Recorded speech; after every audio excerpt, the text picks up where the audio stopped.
dib u heshiisiinta. hadalkiisu wuxuu ku soo koobay wada shaqayn in la helo xiriir wanaagsan oo u dhexeeya dowladda federaalka ah iyo dowlad goboleedyada. waa waxa loo baahan yahay haddii intaas uu sheegay dalkoo dhan aan ka hirgelinayno aan ka shaqaynayno, waxaa loo baahan yahay wada shaqayn u dhexaysa dowladda federaalka ah iyo dowlad goboleedyada. dowlad goboleedyada keligood kama shaqayn karaan intaasoo maxaan ku idhaahdaa baahi jirta. dowladda federaalka ahna kama shaqayn karto haddaysan ka helin gacan iyo wada shaqayn iyo xiriir wanaagsan haddaysan ka helin dowlad goboleedyada. waxaa loo baahan yahay marka in la isweydiiyo wada shaqayntaas. shacabka soomaaliyeed waa xaqiiqa waxay sugayaan in dowladdoodu ay noqoto dowlad aan khilaaf lahayn, oo khilaaf banaan ka yahay, oo wada shaqayn iyo soo dhawaansho wanaagsan. in la isweydiiyaa loo baahan yahay marka waxaa loo baahan in la isweydiiyo yaa loo shaqeeya. marka taas la fahmo oo mabaadi' ay noqoto, way sahlan tahay in la xaliyo wixii khilaafaadu yimaada. waxaa loo shaqeeyaa dadka sovereigntiga Soomaaliya iska leh, shacabka Soomaaliyeed oo 15 milyan yaa loo shaqeeyaa. iyagaa dowladda ah, iyagaa qaranka ah, iyagaa sovereigntiga ah, iyagaan u adeegnaa, iyagaa wakiil laga dhigtay, iyagaana doortay. horta taas yaa loo baahan yahay in la isweydiiyo oo laga jawaabo. qof walboo mas-uula anigu aan ku sarreeyo, waxaa la rabaa in la fahmo dadka Soomaaliyeed iyagaa iskale dowladnimada, qarnimadan iyagaa iskale, iyagaa na wakiishay. bacdamaa anigu aan ahay ninkii ugu sarreeyey oo ay wakiisheen dowladda dhexe ama dowladda federaalka ah iyo dowlad goboleedyada maxaa ka dhexeeya? waxaa ka dhexeeya aniga ay wakiisheen in aniguna aan wakiishay dowlad goboleedyada oo hawshii la dedejiyo, hoos loo dhigo, oo iyaguna wakiil ka yihiin shacabkoodii doortay iyo dowladda dhexe oo Soomaaliya dhan mas-uulka ka ah.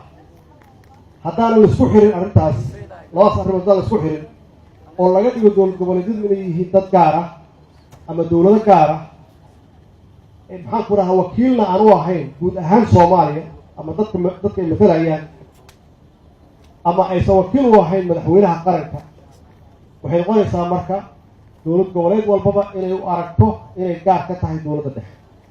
waana waxyaabihii keenay khilaafaadkii bilihii lasoo dhaafay aada maqlayseen, iyo in shaqadii labada qaybood ka dhexaysay ay joogsatay. ummadda Soomaaliyeed qalbijab ku riday, caalamkuna ay nala yaabeen. waxaan rabaa inaan idinla wadaago, haddii madaxweyneyaasha dowlad goboleedyadu aysan fahmin taas, inta uu sheegay Cabdicasiis oo kulligeena barnaamijyadeena dowladnimadeenna iyo shaqadeena ku jirta, waxba kama qaban karno.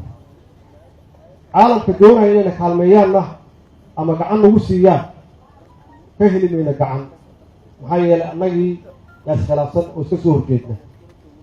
marka waxaa la rabaa in la fahmo, annagu waxaan xilka u haynaa ummadda Soomaaliyeed oo aan wakiil u nahay muddo kooban. markay doonaanna waa kaa qaadaan, markay doonaanna qofkay rabaan ayay doortaan. marka taasaa loo baahanya. maxay tahay wax looga shaqeynayo marka? waa fahmnay cidda loo shaqeeyo oo waa dadka Soomaaliyeed. waxa looga shaqeynayo ay u baahan yihiin maxay tahay? waxa looga shaqeynayo waxa weeye dantooda. danteenna ma ah. markuu qof ka hadlayo kursi waa dan shaksi ah, markuu qof ka hadlayo qoys waa dan shaksi ah, markuu qof ka hadlayo dan qabiil waa shaksi. laakiin ummadda Soomaaliyeed waxay rabaan inaan uga shaqeyno dantooda guud iyay rabaan. ummadda Soomaaliyeed waxay rabaan inaan uga shaqeyno sharafkooda inaan usoo celino iyo karaamadooda. labadaas arrimood yaa ugu weyn.